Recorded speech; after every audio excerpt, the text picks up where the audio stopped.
नमस्कार दोस्तों, आपका स्वागत है आपके अपने चैनल स्टडी वाइन्स ऑफिशियल पर। तो अब हम आधुनिक भारत का सेकंड पार्ट गांधी युग को कवर करेंगे। इसे पिछली वीडियो में मैंने आधुनिक भारत के पहले पार्ट, जिसमें हमने 1857 ईस्वी की क्रांति, नरमपंथी चरण, गर्मपंथी चरण, इन तीनों को कवर किया था और बचा था गांधी युग, उसे हम इस वीडियो में कवर करेंगे। और मैंने इससे पहले मध्यकालीन भारत के मुगल साम्राज्य की वीडियो भी डाल दी है, तो आप इन्हें प्लेलिस्ट में जाकर देख लें। मैं डिस्क्रिप्शन में भी लिंक प्रोवाइड कर दूंगा, आप वहां पर जाकर भी देख सकते हैं। तो अगर आपको वीडियो अच्छी लगे तो इसे लाइक करें और शेयर करें और अपने इस चैनल को सब्सक्राइब करके बेल आइकन को जरूर प्रेस करें। तो चलिए वीडियो को शुरू करते हैं। तो चलिए देखते हैं गांधी युग। पहले मैं आपको कुछ बेसिक जानकारी दे देता हूँ महात्मा गांधी जी के बारे में, जो कि हमारे एग्जाम में पूछी जाती हैं। तो महात्मा गांधी जी का जन्म भारत में गुजरात के एक तटीय शहर पोरबंदर में 2 अक्टूबर सन 1869 को हुआ था। और याद रखिएगा, महात्मा गांधी जी का जन्म दिवस अंतरराष्ट्रीय अहिंसा दिवस के रूप में मनाया जाता है, यानी 2 अक्टूबर को अंतरराष्ट्रीय अहिंसा दिवस के रूप में मनाया जाता है। महात्मा गांधी जी के पिता का क्या नाम था? करमचंद गांधी। और महात्मा गांधी जी की माता का नाम क्या था? पुतली बाई। ये जो आप इमेज देख रहे हैं, ये महात्मा गांधी जी की बचपन की ऐतिहासिक फोटो है। महात्मा गांधी जी की पत्नी का क्या नाम था? कस्तूरबा गांधी। महात्मा गांधी जी के राजनीतिक गुरु भी थे, जो कि अक्सर एग्जाम में पूछे जाते हैं। उनका क्या नाम था? गोपाल कृष्ण गोखले जी। तो चलिए अब शुरू करते हैं गांधी युग के बारे में। मैं आपको बहुत ही सिलसिलेवार तरीके से सन वाइज याद कराऊंगा, क्योंकि कई लोग क्या करते हैं, हिस्ट्री को ट्रिक से याद करते हैं, पर हिस्ट्री ट्रिक से याद करने वाली चीज नहीं है। इसे हमें रिलेट करके चलना पड़ता है। इसीलिए मैंने बहुत ही अच्छे तरीके से आपको सन वाइज सब कवर कराऊंगा। आप बस इसे ध्यान से, कॉन्सेंट्रेशन से पूरी सुने और देखें। तो चलिए आगे देखते हैं, शुरू करते हैं इसे अब गांधी युग को। तो सन 1915 ईस्वी में हम चलते हैं पहले। तो सन 1915 ईस्वी में अफ्रीका में 21 साल गुजार कर महात्मा गांधी जी भारत लौटे थे। वो वकालत की डिग्री करके वो भारत लौटे थे और गांधी जी को ब्रिटिश सरकार द्वारा केसरे हिंद की उपाधि से सम्मानित किया गया था। याद रखिएगा, ब्रिटिश सरकार ने केसरे हिंद की उपाधि दी थी महात्मा गांधी जी को, पर आगे चल के असहयोग आंदोलन के समय उन्होंने ये उपाधि त्याग दी थी। मैं आपको आगे बताऊंगा, पर अभी आप इतना याद रखिए कि उन्हें केसरे हिंद की उपाधि दी गई थी। तो सन 1916 ईस्वी में गांधी जी ने अहमदाबाद के नजदीक साबरमती आश्रम की स्थापना की थी। याद रखिएगा, पूछा जाता है, ये अहमदाबाद के नजदीक साबरमती आश्रम की स्थापना की थी। तो हम चलते हैं सन 1917 ईस्वी में। इसी समय से गांधी जी एक्शन मोड में आए थे, मतलब उन्होंने भारत में अपने आंदोलन शुरू कर दिए थे। और पहले उन्होंने 3 आंदोलन किए थे, बहुत ही प्रमुख आंदोलन थे, और तीनों ही आंदोलनों में महात्मा गांधी जी सक्सेसफुल रहे थे, यानी सफल रहे थे। तो सबसे पहला आंदोलन बिहार के चंपारण जिले में किया था उन्होंने। नील की खेती के विरोध के लिए, यानी जो नील की खेती पर कर लगता था, उसके विरोध के लिए महात्मा गांधी जी ने यह आंदोलन किया था और सफल रहे थे। और दूसरा आंदोलन गुजरात के खेड़ा जिले में किया था। कर नहीं देने के लिए यह आंदोलन किया था और उसमें भी ये सफल रहे थे। और तीसरा आंदोलन अहमदाबाद में मजदूरों के साथ भूख हड़ताल करके किया था, और इन तीनों ही आंदोलनों में वो सफल रहे थे। तो अब चलते हैं सन 1919 ईस्वी में। बहुत ही प्रमुख घटनाएं हुई थी 1919 में, ध्यान से सुनिएगा। तो 19 मार्च 1919 को ब्रिटिश सरकार ने रोलेट एक्ट लागू कर दिया। रोलेट एक्ट क्या था? इस एक्ट के तहत ब्रिटिश सरकार किसी भी नागरिक को संदेह के आधार पर गिरफ्तार कर सकती थी। अगर उसे किसी भी आदमी पर संदेह हो जाए तो बिना किसी सबूत के उसे गिरफ्तार कर सकती थी, और वो आदमी सरकार के खिलाफ कोई मुकदमा या कोई अपील भी नहीं कर सकता था। तो इसका बहुत ही विरोध हुआ, और इसका विरोध करने के लिए 13 अप्रैल 1919 को अमृतसर के जलियांवाला बाग में एक जनसभा का आयोजन हुआ। तो अमृतसर के जलियांवाला बाग में एक जनसभा का आयोजन हुआ इस एक्ट का विरोध करने के लिए। और इस जनसभा में जनरल डायर ने, याद रखिएगा, जनरल डायर ने गोलियां चलवा दी। निहत्थे लोगों पर जनरल डायर ने गोलियां चलवा दी, और सरकारी रिपोर्ट के अनुसार 379 और कांग्रेस समिति के अनुसार लगभग 1000 व्यक्ति उस समय मारे गए। दीदी बता रही थी कि उन्होंने अभी अभी कंटेनर लाइट से सब्जियां मंगाना शुरू किया है। बहुत तारीफ कर रही थी कि बहुत फ्रेश सब्जियां आती हैं। इनफैक्ट अभी भी ऑर्डर कर देंगे ना। तो ये जलियांवाला हत्याकांड कहा जाता है, जलियांवाला बाग का हत्याकांड। तो 13 अप्रैल 1919 को हुआ था। और इस समय के वायसराय कौन थे? तो लॉर्ड चेम्सफोर्ड, याद रखिएगा, लॉर्ड चेम्सफोर्ड इस समय के वायसराय थे। पूछा जाता है ये एग्जाम में। और इस घटना के बाद रविंद्रनाथ टैगोर ने सर की उपाधि त्याग दी थी। उन्हें ब्रिटिश गवर्नमेंट द्वारा सर की उपाधि दी गई थी, उन्हें सर रविंद्रनाथ टैगोर कहा जाता था। पर इस घटना के बाद उन्होंने सर की उपाधि त्याग दी। तो अब 1919 के बाद 1920 पे चलते हैं। तो उस जलियांवाले बाग के हत्याकांड के बाद जनता ने बहुत विद्रोह कर दिया और 1 अगस्त 1920 ईस्वी को महात्मा गांधी जी ने असहयोग आंदोलन शुरू कर दिया। असहयोग आंदोलन ब्रिटिश सरकार के खिलाफ किया उन्होंने। और 5 फरवरी 1922 ईस्वी को, याद रखिएगा, 5 फरवरी 1922 ईस्वी को गोरखपुर जिले के चोरी चोरा नामक स्थान पर आंदोलनकारियों ने क्रोध में आकर थाने में आग लगा दी।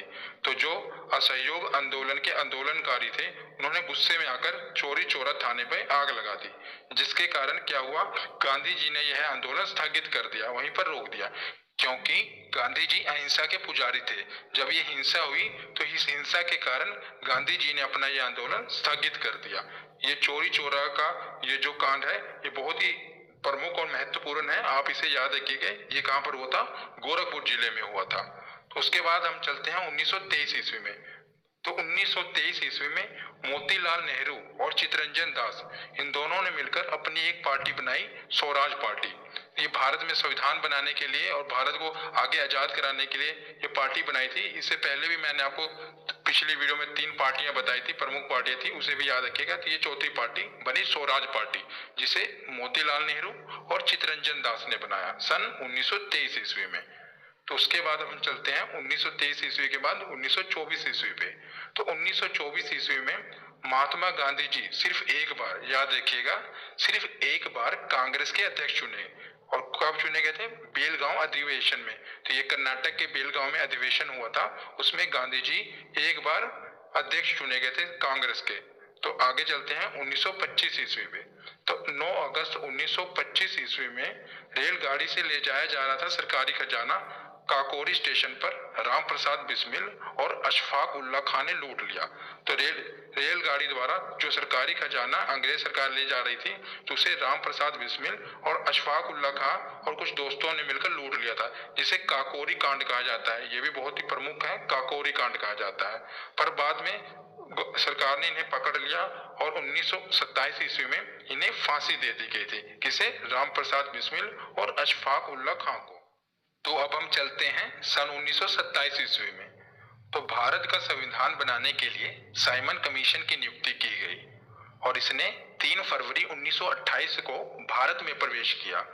पर इसका बहुत ही जोरदार विरोध किया गया भारत के द्वारा, क्योंकि जो ये साइमन कमीशन था, ये भारत का संविधान बनाने के लिए आया, पर इसमें सभी अंग्रेज सदस्य थे, मतलब एक भी भारतीय सदस्य नहीं था। जितने भी इसमें सदस्य थे सभी अंग्रेज थे। इसलिए इसका बहुत ही जोरदार विरोध किया गया और इस कमीशन का जोरदार विरोध करने के कारण लाला लाजपत राय पर लाठियों से प्रहार कर दिया गया, जिससे उनकी मृत्यु हो गई। तो याद रखिएगा, जब साइमन कमीशन आया था तो साइमन कमीशन वापस जाओ के नारे लगे थे, साइमन कमीशन गो बैक। और इसमें सबसे ज्यादा विरोध जिसका जोरदार लाला लाजपत राय जी ने ही किया था और उन पर लाठियों का प्रहार कर दिया गया, जिससे उनकी मृत्यु हो गई थी। तो उसके बाद अब हम चलते हैं 1930 ईस्वी में। तो 1930 ईस्वी में 12 मार्च 1930 को गांधी जी ने 79 समर्थकों के साथ साबरमती से लेकर दांडी तक 322 किलोमीटर की पैदल यात्रा की थी। याद रखिएगा कितने? 322 किलोमीटर की पैदल यात्रा। और 6 अप्रैल 1930 ईस्वी को दांडी में नमक का कानून तोड़ा। तो याद रखिएगा, दांडी जो यात्रा है यहीं से कहाँ शुरू की गई थी? 322 किलोमीटर की पैदल यात्रा थी 79 समर्थकों के साथ। ये कब की गई थी? 1930 ईस्वी में। तो अब हम देखते हैं गोलमेज सम्मेलन। बहुत ही प्रमुख और महत्वपूर्ण ये सम्मेलन था। तो 1930 ईस्वी से लेकर 1932 ईस्वी तक 3 गोलमेज सम्मेलन किए गए थे। ये गोलमेज नहीं, गोलमेज है। तो 3 गोलमेज सम्मेलन किए गए थे और इसमें भारतीय संविधान लगभग 40% पूरा हो गया था। 3 गोलमेज सम्मेलन में भारत का जो संविधान था वो लगभग 40% कंप्लीट हो गया था। और याद रखिएगा, तीनों गोलमेज सम्मेलन में भीमराव अंबेडकर जी ने भाग लिया था। तीनों ही गोल सम्मेलन में वो उपस्थित थे, क्योंकि इसमें भारत का संविधान लगभग 40% कंप्लीट हो गया था। आगे चलकर वो पूरा कंप्लीट हुआ, मैं आपको बताऊंगा। उसके बाद अब देखते हैं 1935 ईस्वी।